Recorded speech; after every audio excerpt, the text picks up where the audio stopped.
Today on this episode of Going Deeper, we are diving into two of the main birth narratives of Jesus, the one from Matthew and the one from Luke.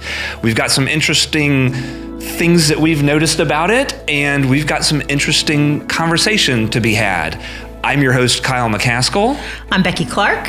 And I'm Adrienne Smith. So join us as we go deeper.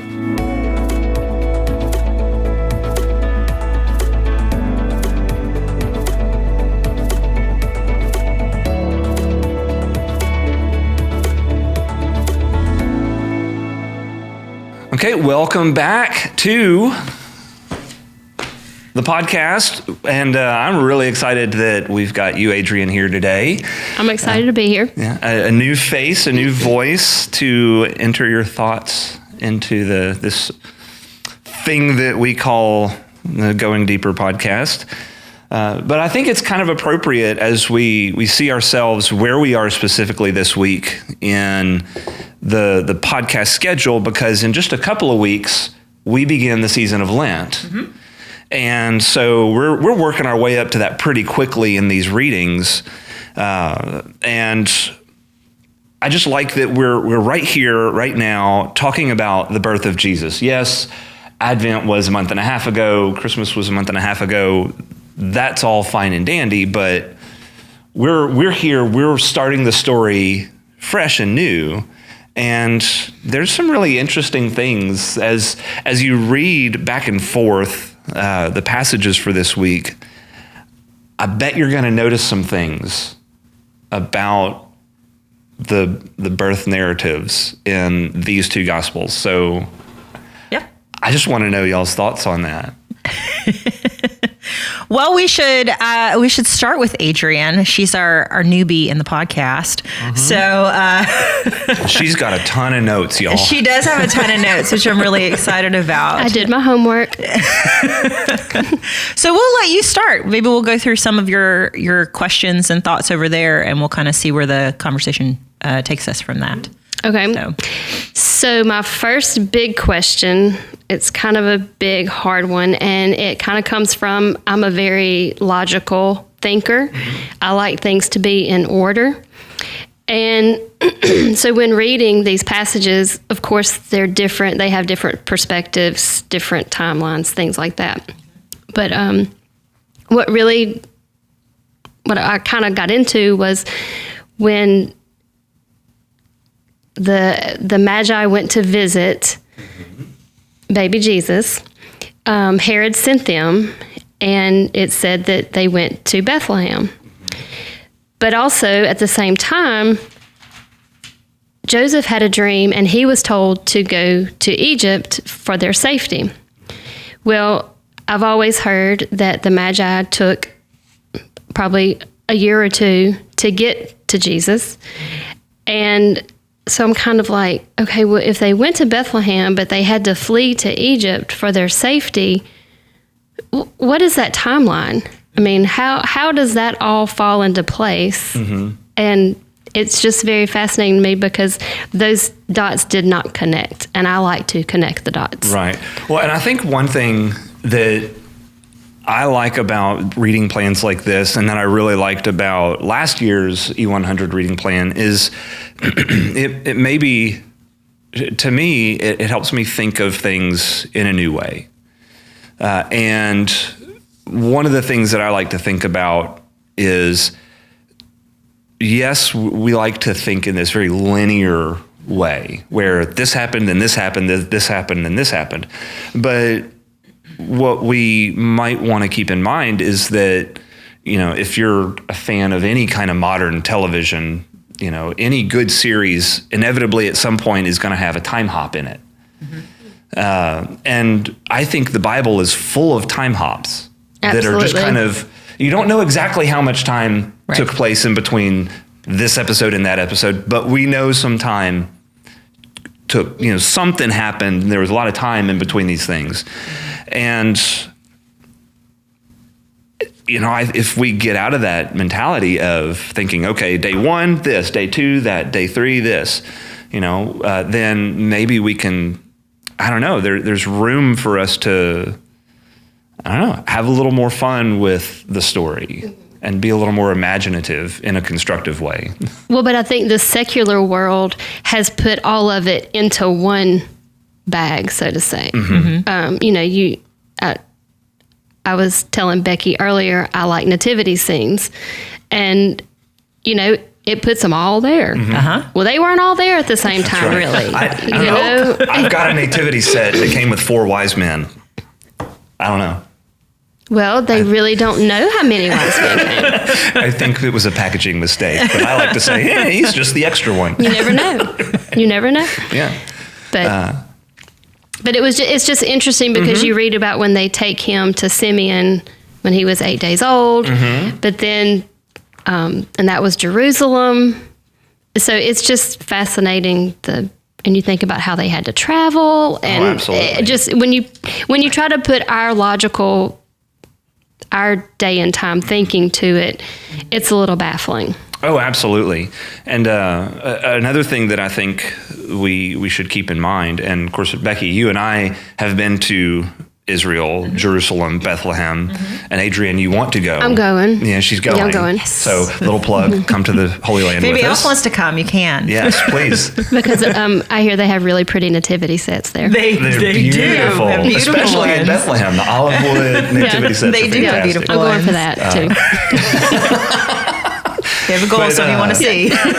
But you hear in when they took Jesus to Jerusalem for all the ritual stuff, Bethlehem and Jerusalem are right next to each other. They're 6 miles apart. Yeah, they are very close. It's not like this long, arduous journey. I mean, But you took a there's bus. hills. We took a We bus. did. Yes, We did. Well, so 6 miles on foot is very different from 6 miles in a bus or a car. So, Right, but it wasn't a weeks-long journey for Right. them. And even when we get further into this, when they're in Galilee area and everything, it's still, Israel is a tiny little place. And so all these stories are much closer. I mean, I think Israel is not as big as Louisiana even. Maybe it's bigger. I don't know. I don't know. But Along those lines, I want to share this. I heard a man say this week, it was actually Tony Evans that said it. He said that Jesus never wrote a book, but he has the best-selling book. And he only traveled like 300 miles from his whole life. life, from his birthplace and all that, but yet he's known throughout the world. Yeah. So Yeah. you talking about how small it really is, but yet how big he is. yeah. Yeah. And you say that thing known throughout the world. That brings up one of the points that I noticed that was different between the 2 gospel accounts here. And you have the book of Matthew, which just reading the genealogy, which we don't read, but the book of Matthew starts with the genealogy of Christ. And that to me says that Matthew is writing to Jewish people. He's trying to make sure that the Jews know who this guy is. He's the real deal. Trust in him. Yeah, most people believe that Matthew's audience was a Jewish Christian audience. And we also think, and we talked briefly, that Luke also was kind of talking to Jewish people primarily.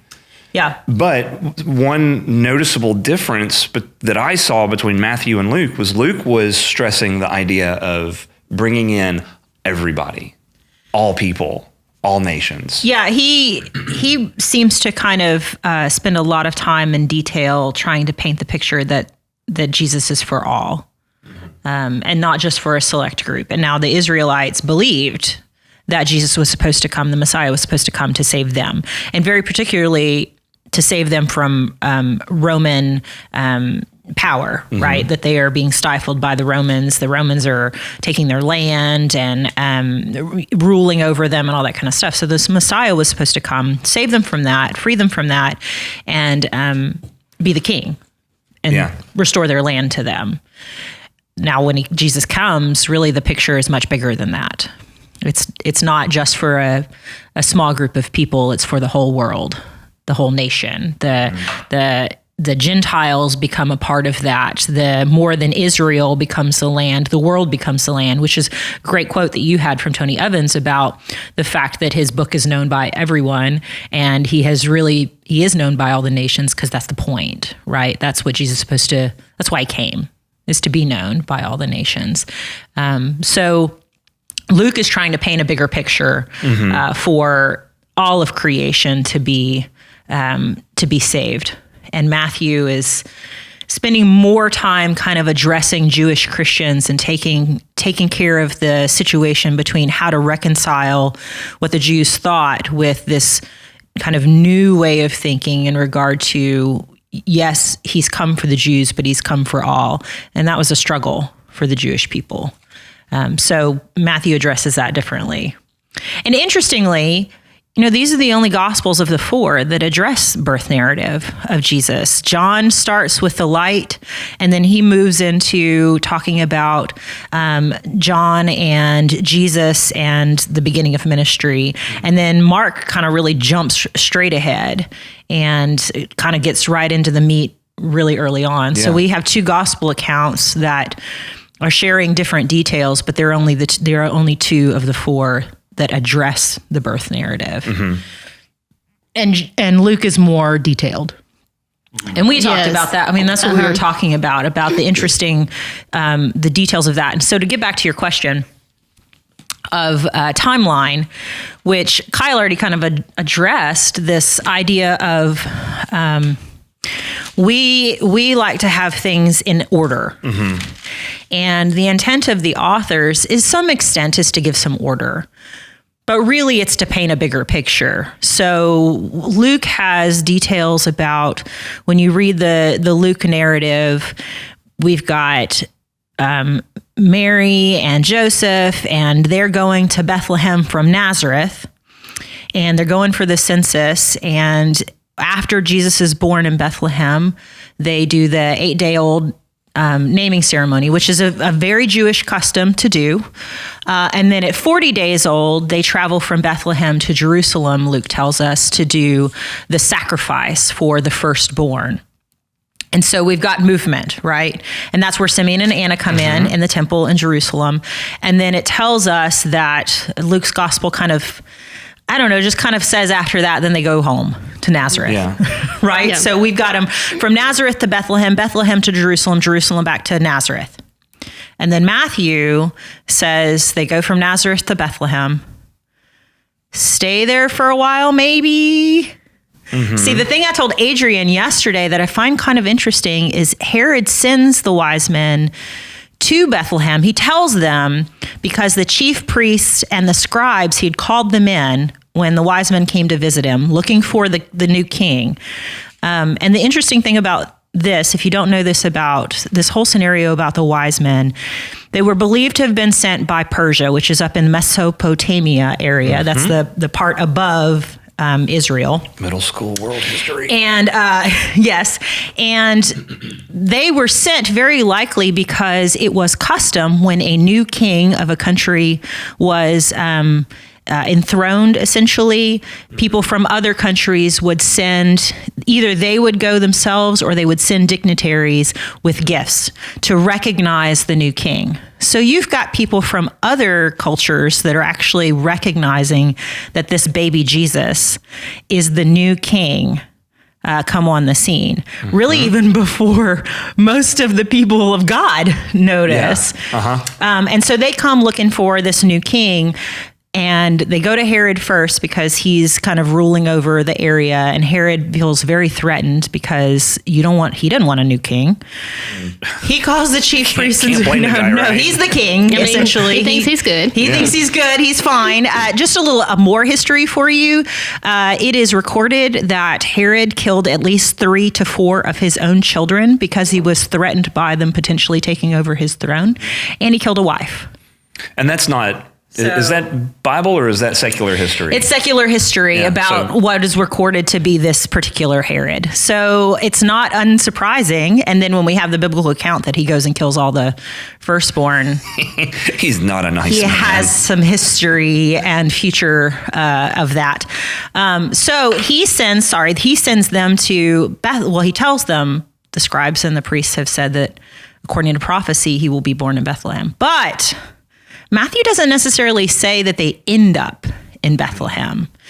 Matthew says they leave Herod and they follow the star and they find the baby. Well, he could have been in Bethlehem. He could have been in Nazareth. I don't know. But some people also posit that it is likely that Jesus and Mary and Joseph spent up to 2 years in Bethlehem. I mean, it's possible. Really, the bigger issue, I think, is Matthew is trying to paint the picture on the very front end that Jesus is the king, Jesus is the Messiah that they've been waiting for. And even other people who are not the Israelites recognize it. And so the timeline is not nearly as important to Matthew as the details of some things that help kind of paint the picture of his gospel, of where he's trying to go and the story he's trying to tell to his particular audience. Luke, on the other hand, is a detail man.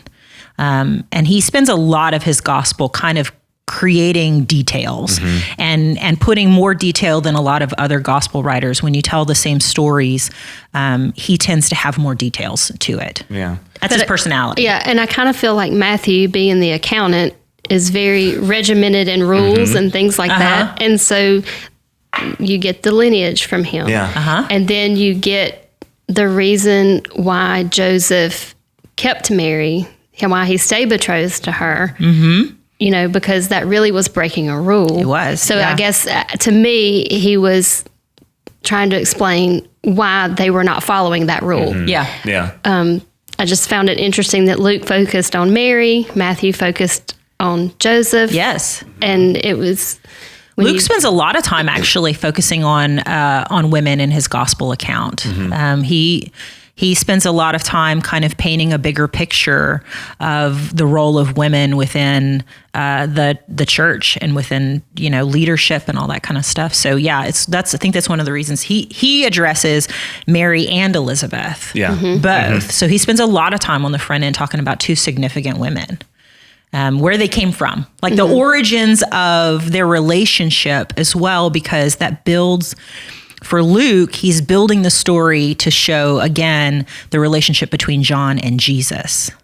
So he paints the picture with Mary and Elizabeth, and then that takes you through the story of their connection. Yeah. And I'm just going to jump real quick back to the Herod thing, because this is one of those passages where Herod does go through and kill a bunch of people. He does. It's a difficult passage to read, and it's difficult for us to really kind of wrap our brains around. And one of the potential dangers that we have when we read something like this is I want to make sure we're not attributing man's decisions and the outcomes of man's decisions to God. So it's not God's fault that all these people were killed, all these firstborn were killed. It was Herod. Oh no, Herod was completely threatened. He was, yes. And the Romans were known for being very vicious people. Yeah. So, but this is not the first time we've seen this in the Bible either. That's right. Right. So, and so just to be clear, that it's really easy to make that leap, or it can be really easy to make that leap and say, I can't, this God, he's terrible. How could he? Well, we've addressed free will in the past, so I'm not going to go down that rabbit hole, or that rabbit trail, rather.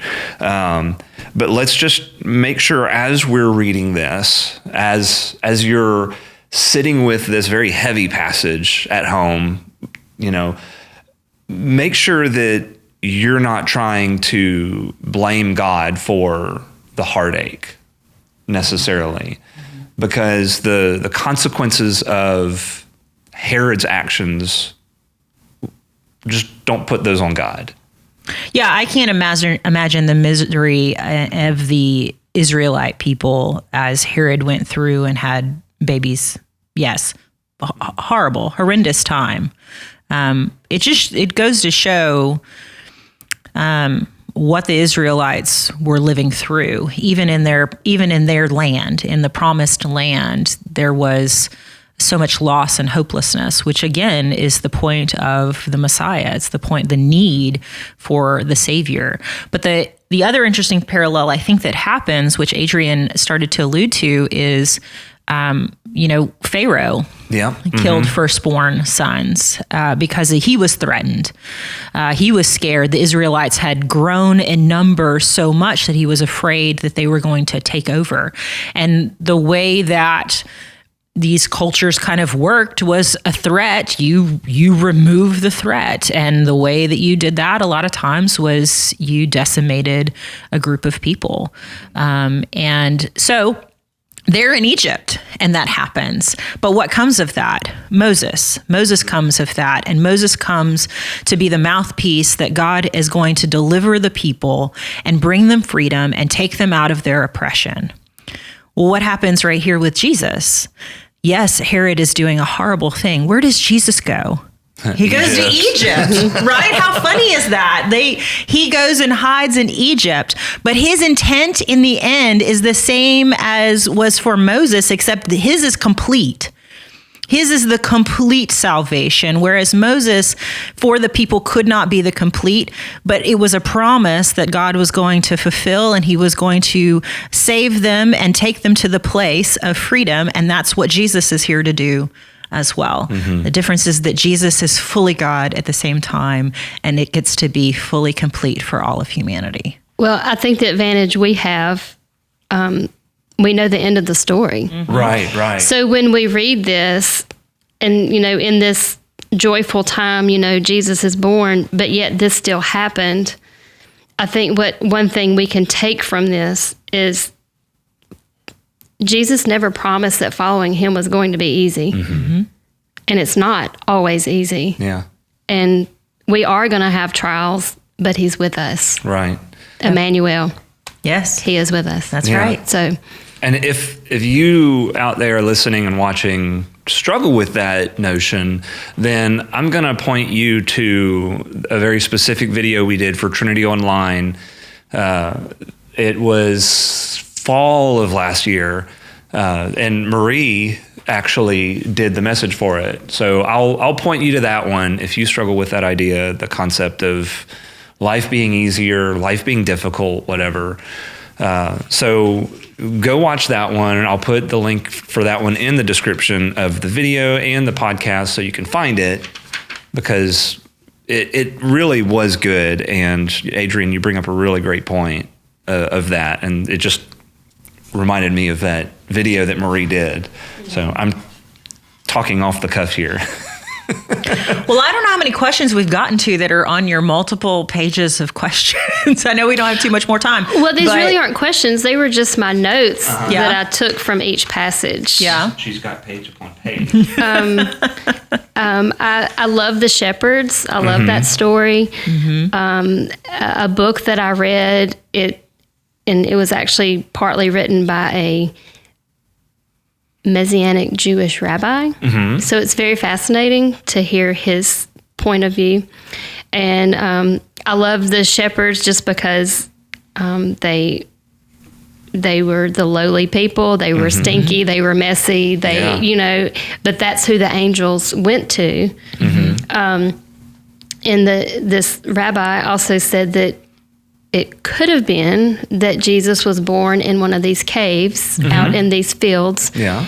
And in these same caves, sheep were born, or little lambs were born. And they would take the unblemished lamb and they would wrap the unblemished lamb in a cloth so it would not be blemished for the sacrifices. Oh. And so then he said, it was possible that Jesus was born in one of these caves. He was wrapped in a cloth. He was a sacrifice. Well, and I just think that's a really cool Yeah. There, as we were going through Israel, and when we went to the Shepherd's Caves, there was something very authentic feeling about it. Yes, they've been done up for tourists and all that stuff, but even still, this idea of seeing the landscape and seeing these fields and then the caves and all that kind of stuff. In Israel, when you go, there are different like rankings of sites of they know this happened, they think this happened, and this might have happened. You know, in these places, in right? These places, right. Some of it is kind of trying to figure out geography. But when you go to a certain place, for me, it was this feeling of, okay, this feels authentic, you know? And the shepherd's fields and the shepherd's, the caves and everything was one of those places to me. It's like, it just felt right. So I love that idea of the cave. Yeah. And I had not heard the thing about the lamb being wrapped up. That's one of the other things I read beautiful.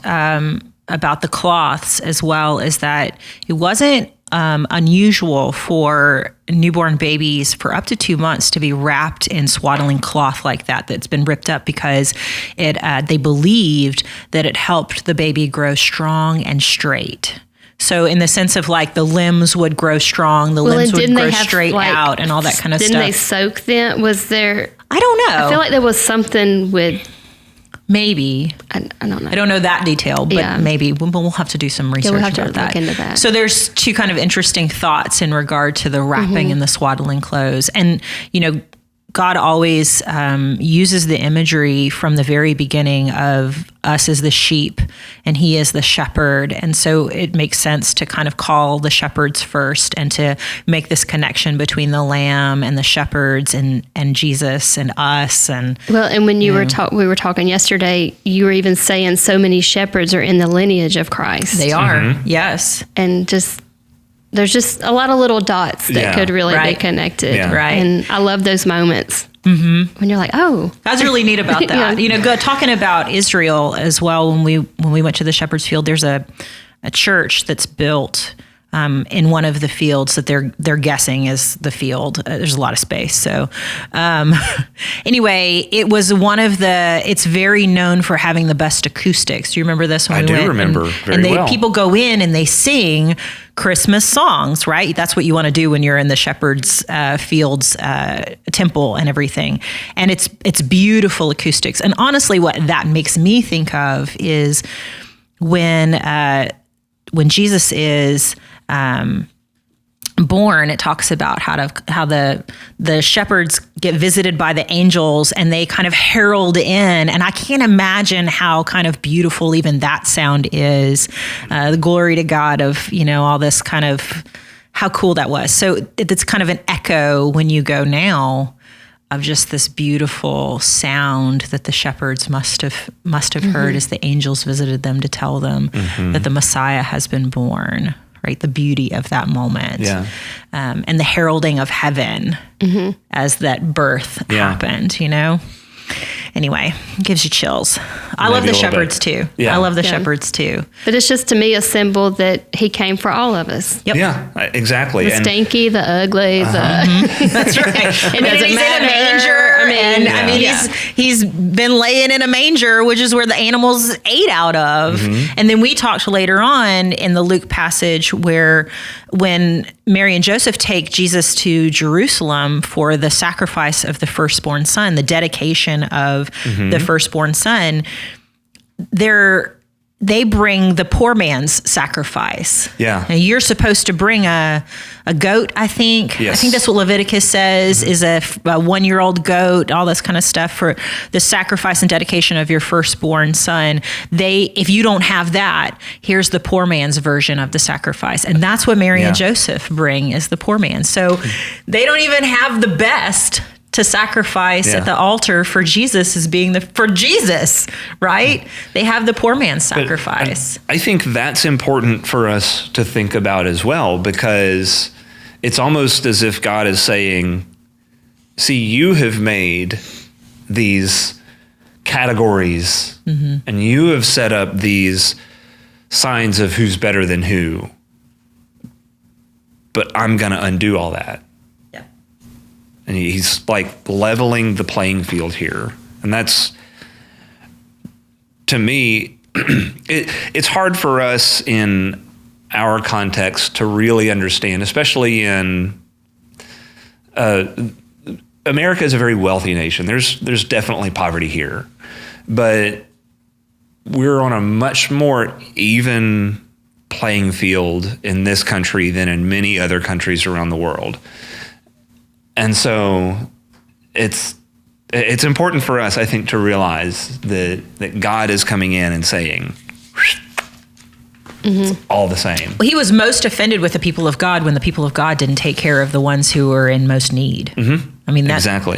That's when they got in the most trouble, when they weren't taking care of the lowly and the poor and the widow and the orphan and the hungry, and because God has come for all. They're all his. And, Jesus comes to say, okay, well, what you thought, I'm going to turn that up. I mean, my parents aren't even going to bring the very best that you could possibly bring to dedicate me. They're going to bring the very least that they could have brought. Yeah. And I'm born in either a cave or downstairs of an inn and a home with all the animals who stink. And the shepherds are the ones that come and see me first, not even the Magi, because you're right, it probably took them a long time to get there. So the lowly who are sitting out in the field sleeping under the stars and probably eating stale bread and whatever else are the ones that get to see him first. And then the cool thing about Luke's passage is you've got this kind of stranger Simeon who's just, we don't know anything about him except he's just this faithful guy. Yeah. He's old. And he's old and he has been waiting a long time, but God promised him, just this guy promised him that he gets to set eyes on Jesus and to know. Yeah. And not only that, but he gets to like bring kind of a prophecy, and he speaks to Mary this prophecy of his birth, his life, and his eventual death. So how do y'all think Simeon knew that was Jesus when he walked in? I would imagine there's a tap, tap, tap on the shoulder. Of the Spirit. Yeah. Of this, well, because we know the Holy Spirit has already talked to him. Yeah. And the Holy Spirit in the scripture prompts him to go that day. How did the shepherds Lots really of know when they visions found could him? come to my head, though. Right. His head glowed. Yeah, Have there you was seen a those halo, pictures? there He's was got the a halo of glowing him as a head. baby. Yeah. Right. That's Yeah. exactly what happened. So, question for us. Do you think Jesus walked around with a glowing head? I mean, all the pictures say he probably did. not. He also wasn't blonde-haired and blue-eyed. No, he wasn't. Probably not. Yes. Yeah. But you're talking about Simeon, and we were talking about all peoples. And part of what Simeon reads is in verse 32, a light of revelation to the Gentiles. And from the beginning, even Simeon was a priest, yes? No, we don't know. A man, just a guy. man. Just okay. a guy. Anna is a prophetess. She's a prophetess. Okay, but you've got Simeon was righteous and devout. That's all we know. Yep. Right, righteous and devout. And you've got him saying something that is completely antithetical to what the scribes and Pharisees were hoping for. Is this, come and save us. Yep. Come and save us. We're not worried about them, us. And now Simeon's like, for the Gentiles. And your glory and the glory of your people Israel. So it's the Gentiles first mentioned in this, and then the glory of your people Israel. I don't know. I think that's important for us to realize that sometimes it's the other. Yep. That we should think about first. All. It's the all. Yeah. It's the all. So. Because Gentiles were very much considered other. Oh yeah. By the Jews. Yeah. Not liked. Sorry, I just made a funny face for all those people out there who were listening. Yeah. But talking about the sacrifice that they brought, it said they brought a pair of turtle doves or 2 young pigeons. I mean, it just kind of makes me think, when we're doing something for Jesus, it doesn't have to be grand. As long as we are giving our best, it's enough for him. And I just think we need to remember that. It doesn't have to be this glorious, huge thing. There's, If you're truly trying to glorify God, it could be little. Yeah. We don't have to be big and. Well, I think some people think it has to be big, and if it can't be big, then they just don't do anything. Yeah. Well, and that actually leads us perfectly into where we're headed next week. Good. As next week we start looking at the beginning of Jesus's ministry.